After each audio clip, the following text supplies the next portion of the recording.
Okay, so we have a video here on area approximation, Riemann sums. So first off, I want to talk about what a Riemann sum is. It's just an approximation of area underneath the curve, and that's really all it is. So we can see all these different examples of different types of Riemann sums. So there's a right corner, there's a left corner, there's a midpoint, and then there's a trapezoidal. Okay? Those are the different Riemann sums. Now, right corner, left corner, not so much math heavy, so that's not so bad. Midpoint gets a little bit math heavy, and trapezoidal relatively math heavy in terms of just the arithmetic. And that's it. When I say math heavy, I just mean arithmetic wise. So what the Riemann sum does is it just takes a bunch of rectangles, okay, and then adds them together. And that's all the Riemann sum is. And it uses the height dependent on if it's a right corner, a left corner, or a midpoint.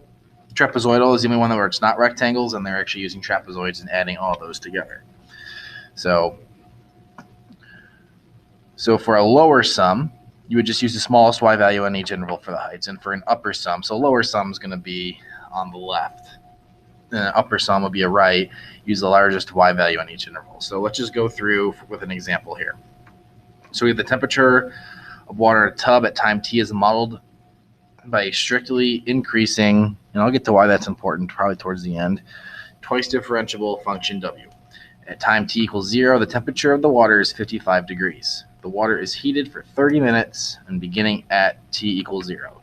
The values of w are selected for the first 20 minutes in the table. So for 0 to 20, the average temperature of the water in the tub is written as this. So just real quick notationally, this is average value. So that's where that 1 over 20 comes from. Okay. And then we're integrating from 0 to 20. Now, this is the first time that we're actually going to see any bounds on any of our integrals, but these are known as bounds. So lower bound is the 0, the upper one is 20. So we're finding the area underneath this curve from 0 to 20, and then the w of t is just our curve, which we're using in our table. So we're going to use a left Riemann sub with 4 subintervals indicated by the table, the approximation.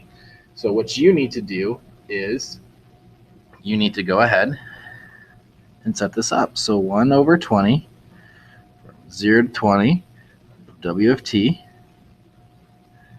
dt is equal to, now, what I'm going to do is just draw a quick little sketch here for you. I'm not going to draw sketches every time you do Riemann sums, just I want you to kind of understand what the heck is going on, and I'm going to start to kind of fill in this information right here. So, and I'm going to do it up here just because I have a little bit of room up here, not so much room down here. So if I have a little bit of a table here, and this is going to be a left Riemann sum. Okay, so I have a rectangle here from 0 to 4. So from 0 to 4. And then the height at the left side, because it's a left Riemann sum, the height of the left side is 55. So I'll just say that that is 55. Okay, and then now I have another interval from 4 to 9. So I'll just put a 9 right here, and it's a little bit higher. Is this the scale? No. And we'll just say that that height is, since it's left from 4 to 9, the left value is that 57.1. We'll just put it above, just it's easier. Now from 9 to 15, this is going up again. And this one's going to be a 61.8. Again, I'm using the left of those two. And then from 15 to 20, and that one is going to be 67. Let's put it over here, 67.9. So really what I'm doing is I'm finding the area of each of these rectangles, and I'm just going to add them together.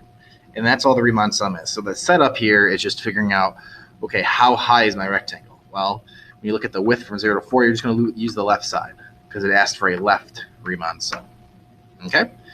So here we go. So from 0 to 4, the width is 4, so it's 4 times the height, and the height is 55. Plus, from 4 to 9, the width is 5. So this is going to be 5 times the height, which is 57.1.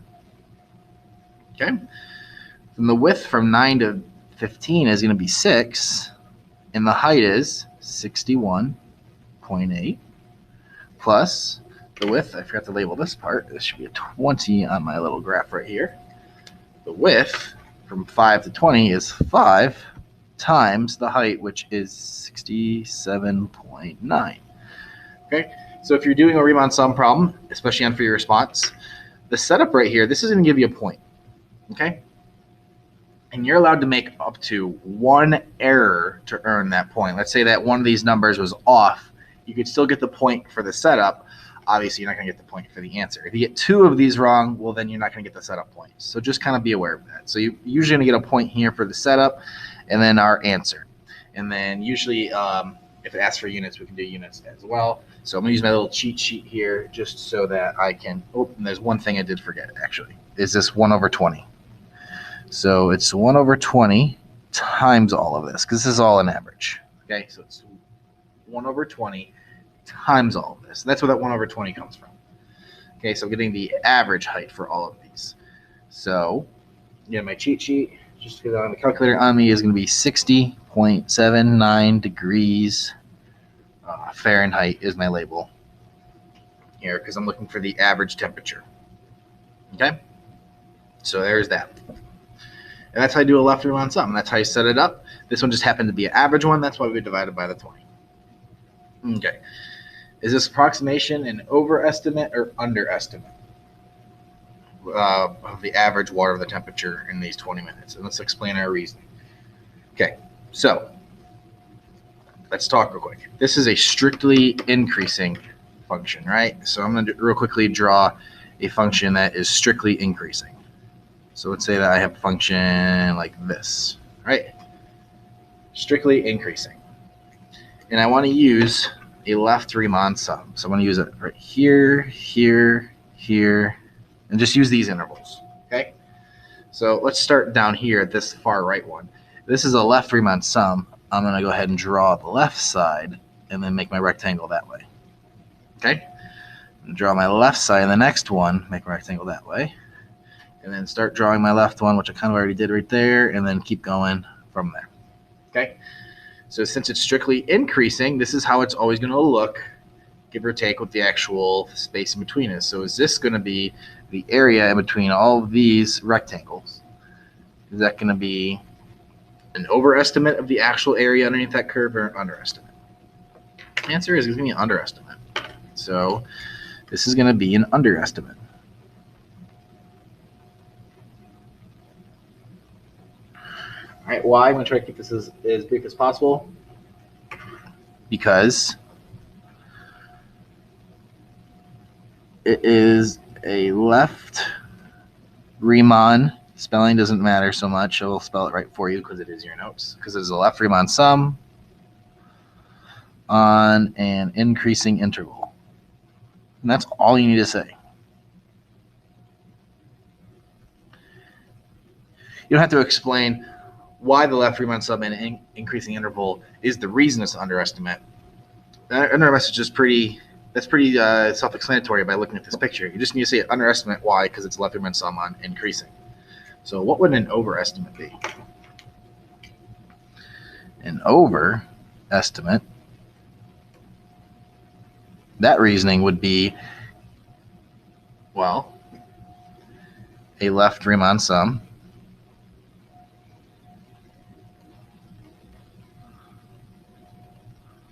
on a decreasing interval. And so those are my reasons for my left and my right. Okay? Sorry, not for my right, for my left. Okay, so if it's left Riemann sum increasing, it's underestimate. And you can always just draw it out. So I'm not too worried about showing you all this stuff. Now, if it's a right Riemann sum, if it's right and it's increasing, then that'd be an overestimate. And if it's right decreasing, that'd be an underestimate. Okay? So if you ever don't know, you can just draw the little picture and figure it out. But these are your two reasonings for why would be an under or an over on a left Riemann sum. Let's go on to another problem. Super similar, but we're starting to get a little bit more complex here. Okay. So we have a car travels in a straight track during the time between 0 to 60, which is right here, and the car speed measured in feet per second on a continuous function. The table shows the selected values. So estimate the distance traveled by the car in the first 60 seconds by using a right Riemann sum with 6 subintervals. Now it says 6 subintervals, but if you look from 0 to 15, 15 to 25, 25 to 30, 30 to 35, 35 to 50, 50 to 60, those are my 6 subintervals from here, 2, 3, 4, 5, 6. Those are my 6 subintervals. Okay, so we need to get too tied up on that number 6 right there. So let's go ahead and do this. So again, if I'm trying to find the Riemann sum, the notation is this: from 0 to 60 of, now I don't see an actual function notation here, so you can just do f of x if you want to, or actually in this case we do have a t, so when you do f of t you totally can. On my notes I have a v of t because it's a speed, it doesn't really matter. Now it's a right Riemann sum, so from 0 to 15, which has a distance of 15, the height is, on the right side, 30.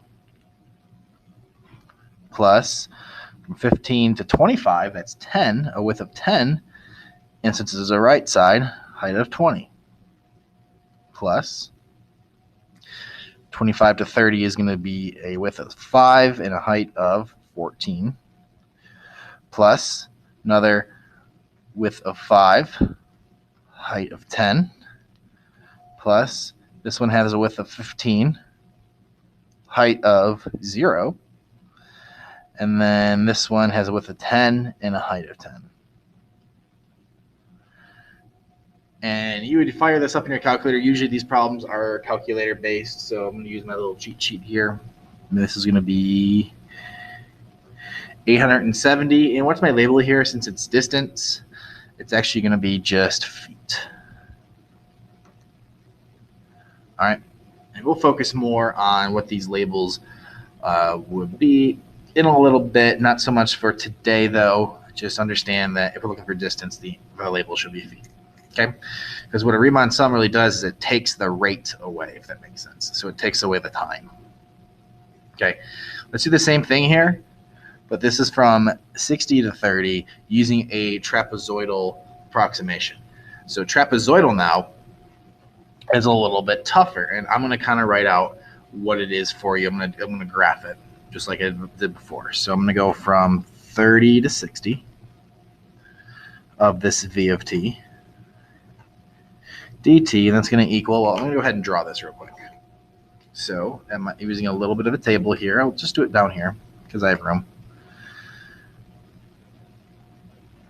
So over here at 30, I'm going out to 35. And at 30, I'm at 14. So I'm at 14. And at 35, I'm at 10. And I'm actually going to draw this trapezoid. So this is a trapezoid because it's got two bases that are parallel. Okay. So this is a trapezoid. So this is my first trapezoid right here. So then from 35 to 50, that's the 50 is going to be at 0. So this is my next, believe it or not, it's a trapezoid, triangle, trapezoid, whatever for right now. And then all the way out to 60, this is going to go up to 10.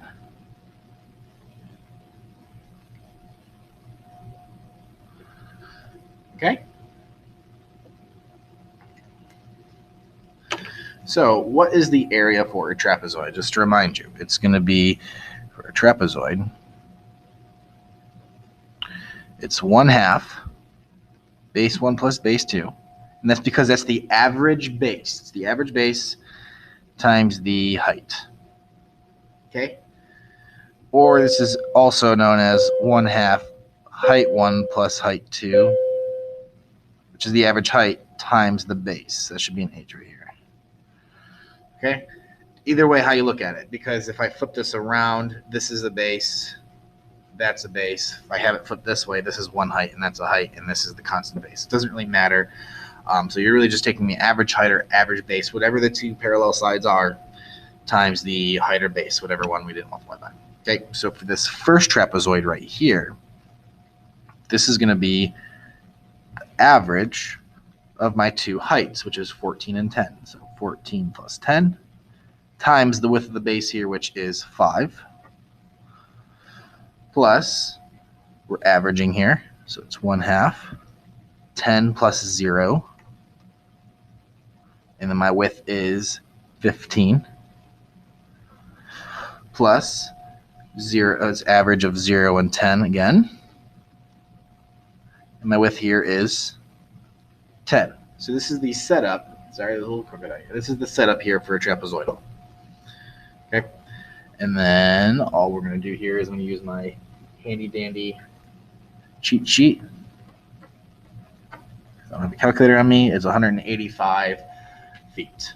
Okay, so we talked about left Riemann sums. We talked about right Riemann sums. We talked about trapezoidal. The only thing we haven't talked about is midpoint, and all midpoint is just taking, similar to trapezoidal, is just taking the average of the heights there. Okay, that's all it is. That's what midpoint is. So if it's like taking a right one and a left one, adding that together and dividing by 2, you could do that, or you can just go through each individual rectangle and figure out what the height is between the left and the right.